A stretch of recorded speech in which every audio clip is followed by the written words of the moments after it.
सकाळचा पहिला सूर्यप्रकाश हलक्या पडद्यांमधून ड्रॉइंग रूममध्ये प्रवेश करत होता. स्वयंपाकघरातून ताज्या मसाल्याचा सुगंध येत होता. बटाटा आणि भेंडी भाजून निकिता चपात्या लाटायला लागली होती. डायनिंग टेबलावर बसलेला विवेक नाश्त्याची वाट पाहत वारंवार घड्याळ तपासत होता. त्याची आई शकुंतला त्याच्या समोर बसली होती, जिने अगदी व्यवस्थित धुतल्यानंतर पांढऱ्या बॉर्डर असलेली लाल रंगाची साडी परिधान केली होती. विवेक थोड्याशा संकोचानं म्हणाला, आई, आज ऑफिसमध्ये एक मीटिंग आहे. प्रमोशनची चर्चा होईल. बॉसने आधीच इशारा दिला आहे.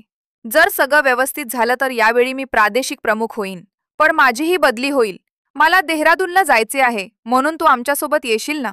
शकुंतलाजी चहा बाजूला ठेवून दूर्त स्मितहास्य करत म्हणाल्या, अरे नाही बेटा, मला नवीन जागेची हवा आणि पाणी आवडणार नाही. माझा जीव फक्त या जागेच्या मातीत, इथल्या मंदिर परिसरात वाचला आहे. माझ्या बाळा, मी हे सर्व सोडून कुठेही जाणार नाही. जर माझी तब्येत देहरादूनमध्ये बिघडली तर? मला फक्त हेच ठिकाण आवडते. विवेक दुःखी झाला आणि विचार करू लागला की आईमुळे मला दरवेळी माझ्या प्रमोशनची आठवण येते. त्याने एक दीर्घ श्वास घेतला आणि म्हणाला, ठीक आहे आई, तुमची इच्छा आहे. तोपर्यंत निकिता त्याच्यासाठी नाश्त्याची प्लेट घेऊन आली. विवेकला काहीही खाण्याची इच्छा नव्हती, पण त्याच्या पत्नीने खूप प्रेमाने ते बनवले होते, म्हणून तो कसा तरी एक चपाती खाल्ली आणि टिफिन घेऊन ऑफिसला निघून गेला. विवेक निघताच निकिताच्या डोळ्यात निराशा आली. तिलाही तिच्या पतीचे दुःख स्पष्टपणे समजत होते. विवेक ऑफिसमध्ये खूप मेहनत करायचा. बॉसही त्याच्या कामाचे कौतुक करायचे, पण शकुंतलाजींमुळे तो प्रगती करू शकत नव्हता. प्रमोशनच्या वेळी दरवेळी ती त्याच्यासोबत काहीतरी निमित्त करत असे आणि विवेक प्रत्येक वेळी मागे हटत असे. तेवढ्यात शकुंतलाजींचा फोन वाजू लागला. जेव्हा तिला फोन आला तेव्हा तिची विवाहित मुलगी निलिमा पलीकडून म्हणाली, आई, तू चहा आणि नाश्ता केलास का? शकुंतलाजी म्हणाल्या, मी चहा घेतला आहे बेटा. सूनबाई थोड्या वेळाने नाश्ता देईल. तरीही मला वेळेवर नाश्ता मिळेल. मला कोणत्याही ऑफिसला जाण्याची गरज नाहीये. तिचा टोमणा ऐकून निकिता स्तब्ध झाली, कारण शकुंतलाजी स्वतः उशिरा उठल्या होत्या आणि आंघोळ करून प्रार्थना करून चहा पित होत्या. मग यात तिचा काय दोष होता? ती हळूच म्हणाली, आई, मी तुमच्यासाठी नाश्ता घेऊन. मग शकुंतलाजी म्हणाली, मी नुकताच चहा घेतला आहे. मी लगेच जेवणार नाही. आता उशीर झाला आहे, म्हणून थोडा वेळ थांबा. मग तिने तिच्या मुलीला विचारले, तुझ्या घरी नाश्ता तयार आहे का बेटा? मग ती म्हणाली, नाही आई, मला आज काही शिजवायचे नव्हते, म्हणून मी रवीला बाहेरून नाश्ता आणायला सांगितले. म्हणून आम्ही आधीच नाश्ता केला आहे, पण वहिनीकडून जेवण बनवून पाठव. शकुंतलाजींनी तिच्या सुनेकडे पाहिले आणि म्हणाल्या, ऐक सुनबाई, नाश्ता झाल्यावर कृपया तुझ्या नणंदेच्या सासू सासऱ्यांसाठी टिफिन तयार कर. गरमागरम डाळ, आलू परवलची भाजी, भरलेली कारली, पराठे, भात आणि हो, काही गोड पदार्थही बनवून दाखव. निकिता मनात विचार करू लागली की हे प्रत्येक वेळी घडते. नणंद तिथून फोन करते, मला स्वयंपाकघरात जायचं नाही आणि सासूबाई मला दुप्पट काम करायला लावतात. आता कधी कधी जर आपत्कालीन परिस्थिती असेल तर ती वेगळी गोष्ट आहे, पण तिची सासू नेहमीच असे करायची. मुलगीही जेव्हा वाटेल तेव्हा टिफिन ऑर्डर करायची. त्याचप्रमाणे नणंदेच्या सासरच्या घरी एखादा मोठा कार्यक्रम असेल तर तरीही निकिताला मदत करण्याच्या नावाखाली तिथे जावे लागत असे. बरं, आता तिच्या सासूने तसे सांगितले होते. ती स्वयंपाकघरात गेली आणि पटकन भाज्या कापू लागली. दरम्यान सासूने नाश्ता आणायला सांगितले, म्हणून तिने नाश्ताही आणला. सासूने जेवल्यानंतर ती स्वतः नाश्ता करायला बसली. मग सासू म्हणाली, सुनबाई, लवकर जेव. तुझ्या नणंदीच्या सासरी जेवण पाठवायला उशीर करू नकोस. तुला माहिती आहे की तिच्या सासूबाईंना वेळेवर जेवायला हवे. निकिता विचार करू लागली की मी एकाच घराची सून आहे की मी दोन्ही घरांची सून आहे. तिच्या डोळ्यात थोडा थकवा जाणवू लागला होता, पण अजून खूप काम करायचे होते. नाश्ता केल्यानंतर ती स्वयंपाकघरात गेली. तिने कारल्याच्या भरण्यासाठी वेगळा मसाला तयार केला. तिने सुक्या बटाट्याच्या टोकाच्या भोपळ्याच्या भाजीसाठी वेगळा मसाला तयार केला. पीठ मळताना तिच्या डोळ्यात अश्रू येऊ लागले आणि ती विचार करू लागली की सासूबाईमुळे विवेक प्रगती करू शकत नाही आणि मीही दिवसभर इथे स्वयंपाकघरात व्यस्त राहते, किंवा मी नणंदेच्या सासूबाईंच्या घरी जाऊन काम पूर्ण करते. मलाही बाहेर जाऊन काही काम करायला वेळ मिळत नाही. निकिता जेव्हा जेव्हा तिच्या सासूबाईंना सांगायची की तीही नोकरी करेल, तेव्हा ती म्हणायची की तुला घरकाम नीट करता येत नाहीये. आता तू कामावर गेलीस तर घर कोण सांभाळेल? निकिता विचार करायची की एकदा विवेकची देहरादूनला बदली झाली की ती तिथे जाऊन काही काम करेल, पण इथे ती तिच्या सासू आणि नणंदेचे काम करून थकून जायची. दुसऱ्या दिवशी सकाळी निकिता उठली आणि तिच्या पाठीत थोडंसं दुखत होतं. ती विचार करू लागली काल इतके पराठे लाटताना माझी पाठ कडक झाली असेल, म्हणूनच मला हे दुखत आहे. ती हळूहळू उठली आणि स्वयंपाकघरात गेली आणि कशी तरी लवकर उपमा तयार केली, जेणेकरून सर्वांना नाश्ता करता येईल. नाश्ता झाल्यावर विवेक तिला म्हणाला, आज तू थोडी विश्रांती घे. मी कॅन्टीनमध्येच जेवण करेन. चल, तू थोडा वेळ झोप. मी तुझ्या पाठीवर औषध लावतो. विवेकने तिच्या पाठीवर औषध लावले आणि ऑफिसला निघून गेला. इतक्यात तिची सासू तिच्या खोलीत आली आणि म्हणाली, सुनबाई, तुझ्या नणंदेचा फोन आला. आज तिच्या घरी किटी पार्टी आयोजित केली आहे, म्हणून जा आणि तिला मदत कर. बिचारी मुलगी एकटी सगळं कसं करेल? निकिता हरूस म्हणाली, आई, माझी पाठ खूप दुखत आहे.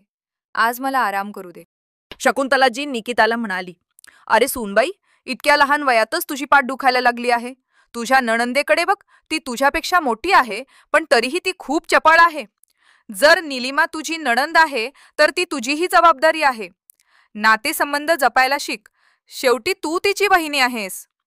ती विचार करू लागली की वहिनी फक्त काम करण्यासाठीच येते का? आता सासू हट्टी होती म्हणून ती हळूच म्हणाली, ठीक आहे आई, मी निघून जाईन. उन्हाळ्याचे दिवस होते. स्वयंपाकघरात ओलावा भरलेला होता.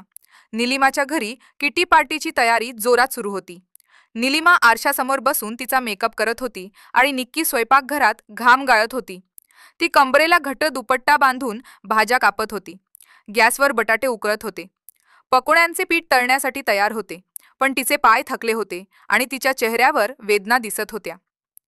तिने खाली वाकून खालून एक मोठी भांडी उचलताच तिला कंबरेत तीव्र वेदना जाणवल्या आणि तिची कंबर एका जागी अडकली.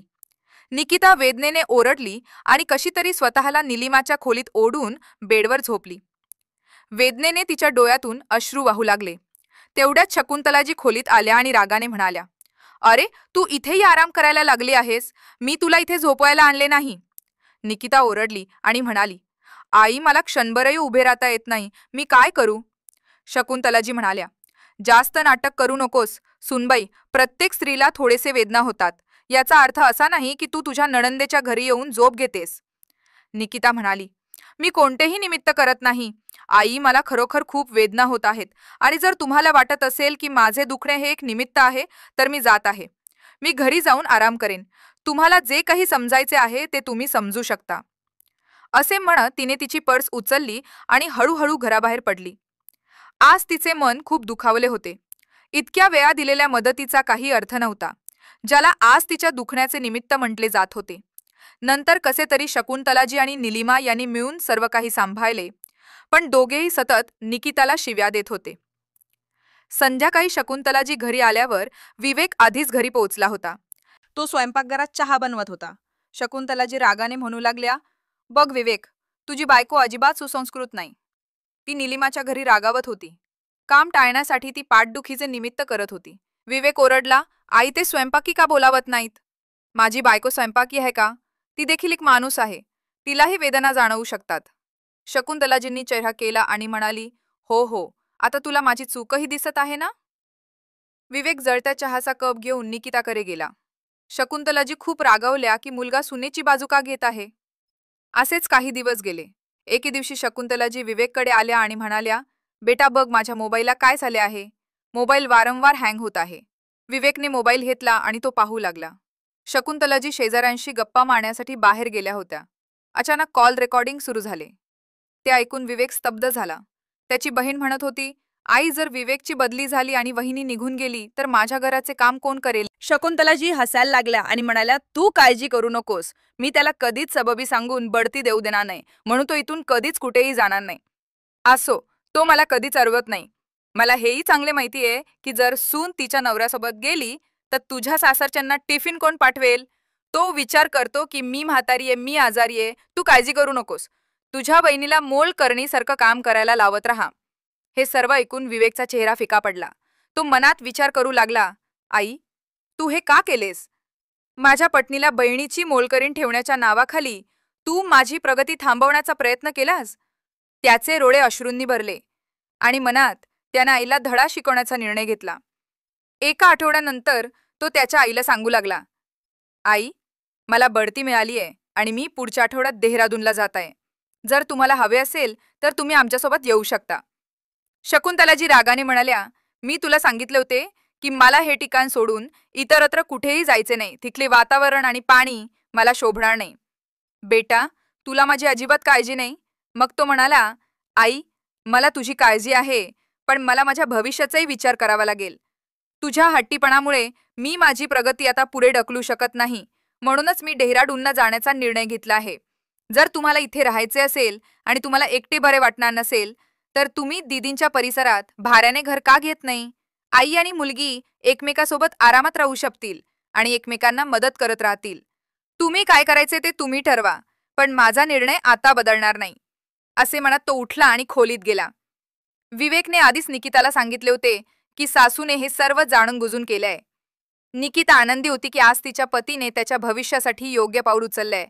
शकुंतलाजींना त्यांचा मुलगा आणि सुनेसमोर नतमस्तक व्हायचे नव्हते, म्हणून त्या त्यांच्यासोबत न जाता स्वतःच्या घरात एकट्या राहिल्या.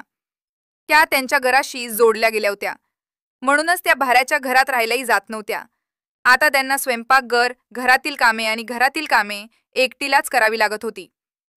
पूर्वी त्यांना चहा, नाश्ता वेळेवर मिळत असे, पण ती उशिरा उठायची आणि रात्री 10 वाजेपर्यंत चहा बनवत राहायची. दुसरीकडे निकिता देहरादूनमधील तिचा छोटासा स्वच्छ फ्लॅट सजवण्यात व्यस्त होती. बाल्कनीतून डोंगरांचे दृश्य दिसत होते. तिथे तिने घरातून बेकिंग करायला सुरुवात केली. हळूहळू तिला जास्त ऑर्डर मिळू लागल्या. विवेकलाही तिचा अभिमान होता की तिने घरूनच तिचं काम सुरू केले. निकिताही आनंदी होती, कारण आता ती कोणाची मोफत दासी नव्हती, तर तिची स्वप्ने पूर्ण करत होती. इथे शकुंतलाजींनी एकदा डीपीमध्ये तिचा मुलगा आणि सून डीपीमध्ये पाहिले, जिथे तो त्याच्या पत्नीसोबत डोंगरा ठिकाणी उभा होता आणि हसत होता. तेव्हा तिच्या डोळ्यात पश्चातापाचे अश्रू चमकू लागले. पण तिला तिच्या मुलासमोर नतमस्तक व्हायचे नव्हते, म्हणून ती अजूनही एकटीच राहत होती. एके दिवशी ती बाजारातून भाजी आणत होती. ती खूप थकली होती, घामाने डबडबलेली होती. जेव्हा ती कुलूप उघडण्यासाठी वाकली, तेव्हा तिच्या हातातून चावी खाली पडली. चावी उचलताना तिचे ओठ हळूहळू बडबडत होते. तू तुझ्या सुनेसमोर खूप हुशार आहेस. आता तुला एकटीला सगळं सहन करावं लागतं. तुला आधार देण्यासाठी कोणतीही मुलगी येत नाहीये. असो, काही वेळातच दार उघडलं, पण घरात तितकीच शांतता होती. शकुंतलाजी आत तितकीच शांत होती. मित्रांनो, शेवटी जास्तीत जास्ती त्याच व्यक्तीवर ओझे टाकणं योग्य नाही. म्हणून मला आशा आहे की तुम्हाला ही कथा आवडली असेल आणि या कथांसाठी कृपया चॅनलला सबस्क्राईब करा. धन्यवाद.